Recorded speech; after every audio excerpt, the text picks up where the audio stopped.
ഹസ്സു. ഹസ്സു. ഒരു പൂ വരച്ചേ, ഒരു പൂ വരച്ചേ. ആ വരയ്ക്ക്, നേരെ വെക്ക്. ആ സ്ലൈറ്റ് നേരെ വെക്ക്. ഒരു പൂ വരച്ചേ, നേരെ വെക്ക്, ഇങ്ങനെ വെക്ക്. ആ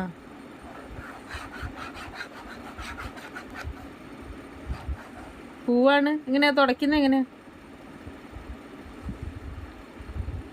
അതല്ല, സ്ലേറ്റ് പടം തുടയ്ക്കുന്നത് എങ്ങനെയാ? അങ്ങനെ. ആ ഇനി ഒരു ആനയെ വരച്ചേ.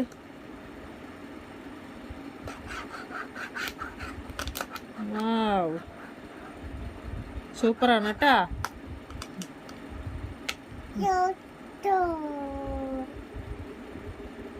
ഞാനും തുടയ്ക്കുക. ഇനി ഹസുവിനെ വരച്ചേ. ഒരു പൂച്ച വരച്ചേ, പൂച്ചേനെ. ഒരു പൂച്ച വരച്ചേ.